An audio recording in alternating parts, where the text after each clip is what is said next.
Bonjour, si vous venez de nous rejoindre, c'est la matinale qui se poursuit sur la première télé urbaine du Sénégal. Les anciens travailleurs des 4 agences dissoutes, il s'agit de l'ANAMA, l'ANEJ, le FEJ-Bond, le FNPJ poursuivent leur grève de la faim, un mouvement qu'ils ont entamé mardi dernier. Hier, une femme a été évacuée à l'hôpital, mais malgré la fatigue, ces grévistes sont déterminés à aller jusqu'au bout de leur lutte. Ils exigent leur intégration dans la fonction publique et le paiement de leur indemnité. Sur ces images, vous voyez la réaction de Abdoulaye Ciss, le porte-parole du collectif des agences dissoutes. La tension toujours perceptible au marché central aux poissons. Les marailleurs du Sénégal dénoncent le transfèrement du marché Le Diola dans la commune de Dalifort, une mesure inopportune selon ces marailleurs qui trouvent que ces deux lieux de commerce, le marché Le Diola et le marché aux poissons de Pékin, sont deux endroits indissociables. En assemblée générale, ils ont tenu à mettre en garde les autorités. Marème Pay, responsable des femmes vendeuses au marché Le Diola, avec nos reporters Younous Balde et Tidjane Diop. On nous parle de l'acte 3 de la décentralisation. Nous sommes des illettrés, mais nous sommes les derniers à crier sur l'acte 3 de la décentralisation. Nous demandons au chef de l'État qu'il soit vigilant et qu'il revoie ces techniciens ce qu'ils l'ont fait. Je ne peux pas admettre 4 quarts du marché, les 4 murs du marché central aux poissons. On le divise en 4 parties. Le quart aille à Dalifort, les 3 quarts restent au marché central aux poissons. C'est du jamais vu. Ça nous fait vraiment mal au cœur. Qu'ils demandent à ces techniciens de nous laisser ici. Les maires des comités d'arrondissement, qu'ils aillent en dehors du Sénégal chercher des partenaires qui vont développer leur commune. Or, ce marché-ci ne peut pas développer leur commune. Indépendamment des fonds de Moustapha Diop qu'il nous avait promis, le collectif a amené d'autres fonds. Nous aussi, on est dans d'autres banques. Nous sommes en train de travailler tranquillement. On a tissé un bon pagne qu'il nous laisse en. Et le cadre de concertation de l'opposition n'a pas encore dit son dernier mot dans son combat pour la reconnaissance de son groupe parlementaire face à la presse. Les libéraux et leurs alliés annoncent des manifestations dans l'hémicycle et invitent les Sénégalais à rejoindre leur combat au sein de l'Assemblée nationale. Ndeye Khady Diouf a participé à ce face-à-face face à la presse. Le cadre de concertation des leaders de l'opposition continue la lutte contre ce qu'elle considère comme un recul démocratique et invite les populations à un soutien le 25 prochain, jour de plénière à l'Assemblée nationale. Le cadre de concertation de l'opposition, constatant la forfaiture commise au Parlement pour atteindre ce sinistre objectif consistant à violer la loi et la tradition parlementaire au Sénégal pour empêcher l'opposition d'avoir un groupe parlementaire, invite tous les Sénégalais à la plénière qui doit se tenir à l'Assemblée nationale le 25 novembre 2015 à partir de 10h. Sur ce combat, le président de l'Assemblée nationale a de nouveau été saisi. Nous avons quand même eu à faire des actions supplémentaires pour montrer au président de l'Assemblée nationale que dans le groupe initial, il y a une majorité très forte. Nous avons, je vous informe, par voie d'huissier, fait constater encore que notre majorité est là, dans le groupe initial des 12 ou 11, comme on veut. Donc il y a eu encore un constat, par PV, un constat d'huissier. Selon les leaders de l'opposition, Modou Diagne Fada est loin de disposer d'un groupe parlementaire et leur combat est loin d'être celui d'un politicien, vu que leur situation est même dénoncée par certains de la mouvance présidentielle. Ndeye Khady Diouf, nous parlons toujours des libéraux. Ceux de Bignona se rangent derrière la décision du comité directeur de leur parti et réclament la tête de Modou Diagne Fada et compagnie. En assemblée générale hier dans la capitale du Fogny, ces membres du Parti démocratique sénégalais sont revenus sur d'autres sujets de l'actualité. Dr Ibrahima Tito Tamba, secrétaire national chargé de la solidarité du PDS, et le porte-parole du jour. Il s'entretient ici avec notre correspondant Abdourahmane Diallo. Manga, depuis 8 mois, il est en prison.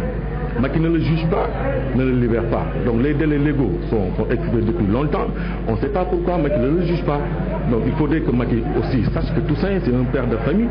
Donc on comprend que la détention de Toussaint Manga, c'est une détention carrément arbitraire. Toussaint Manga est un détenu politique. Donc il est là-bas pour des raisons politiques. Les personnes qui ont fait pire dans ce pays, mais le député Barthélémy Dias a tué de sang fois une personne, mais il n'est pas inquiété.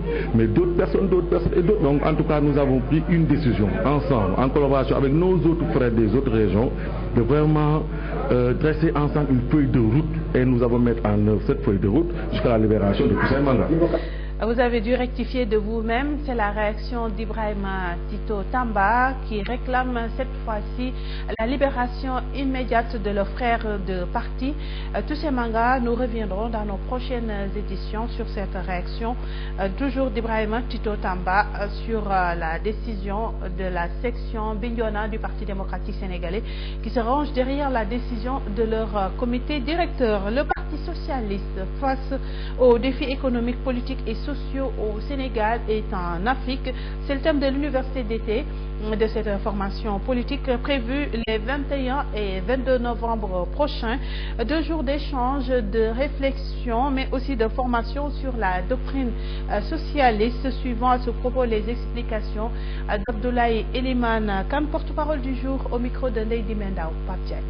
Cette université d'été est une session spéciale d'information, d'échange sur une question précise. Elle met en avant, et même par-dessus tout, le caractère pédagogique, la volonté et le souci d'armer les militants, de leur donner des éléments de réflexion, des éléments de réponse à des questions d'ordre national ou international, mais surtout de voir comment appréhender à notre époque notre doctrine, le socialisme démocratique, comment montrer qu'elle est toujours une doctrine moderne, une doctrine susceptible d'apporter des réponses à l'attente des Sénégalais et sur le plan international pour ce qui est de l'international social. Et nous parlons tout à fait autre chose. Retard voulu dans la publication des rapports d'audit de l'ARMP. L'institution répond à travers un communiqué paru hier et précise que les accusations du Forum civil sont sans fondement. L'Agence de régulation des marchés publics avance que les rapports sont sur la table des autorités compétentes et le retard noté dans la publication s'explique par la volonté de ces structures d'éviter leur mauvaise exploitation par les politiques et la presse. Papa Cheikh Sylla.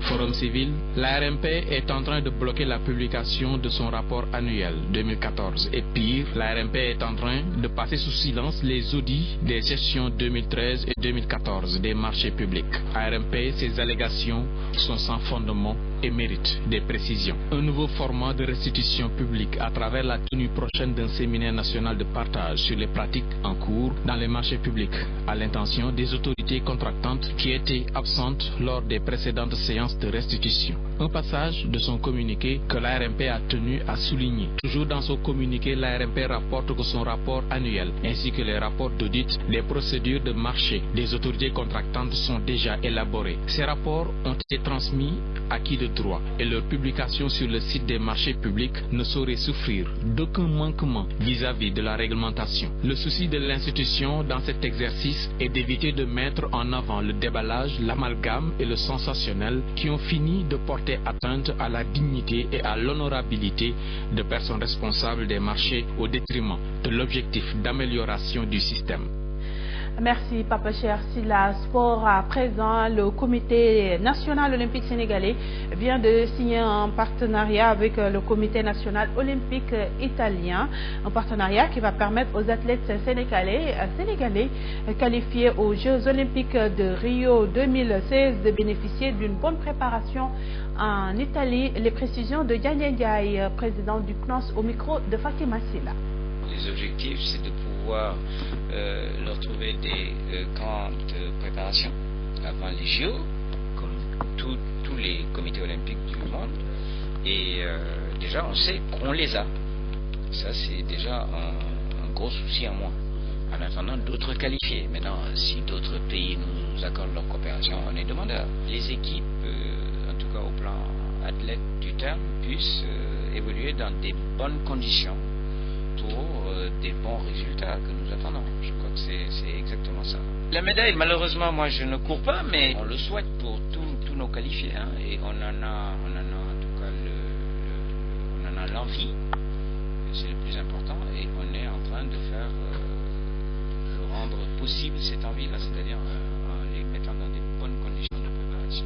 Et nous restons avec Mamadou Diagne Ndiaye qui revient sur la mise en demeure de l'ancien président de l'IAAF, Lamine Diack. Le président du comité national olympique du Sénégal réaffirme son soutien à l'endroit de l'ancien patron de l'athlétisme mondial et parle de présomption d'innocence.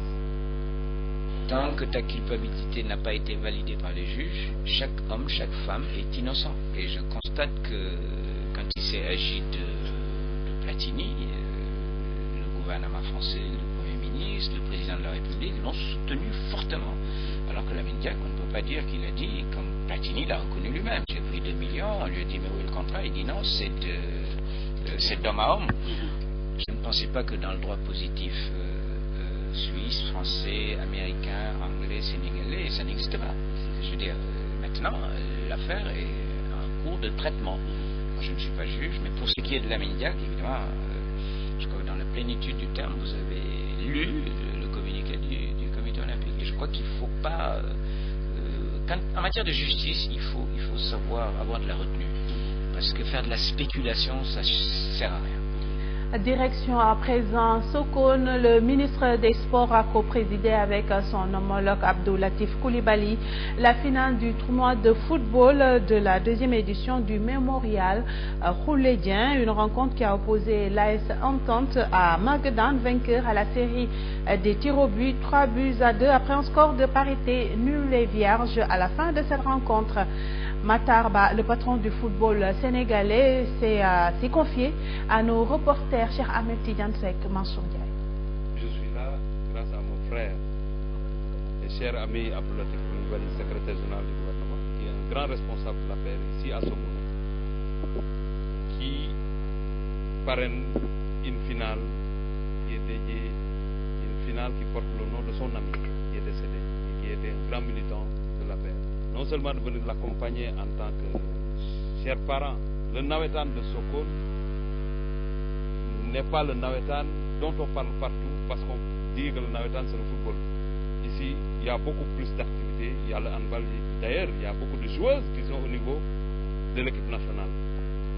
Et ça, c'est extrêmement important. C'est pourquoi, quand il m'a parlé de la finale de handball, je me suis dit que je viendrai voir et présider cette finale avec lui. Puis rappeler avant de boucler ce bulletin d'information, ce jeudi 19 novembre, le monde célèbre la journée mondiale des toilettes ou à l'accès à l'eau et à l'assainissement. Cet événement a pour objectif de rappeler que 2,5 milliards d'individus dans le monde n'ont pas accès à un assainissement adéquat et qu'il est urgent d'améliorer l'hygiène dans de nombreux pays. L'Afrique reste avec l'Asie l'un des continents les plus touchés. C'est tout pour ce bulletin d'information. Merci de votre fidélité renouvelée. 7h30, Mame Ndiaye sera là avec El Hadj Ahmed Aïdara. Bonne suite des programmes.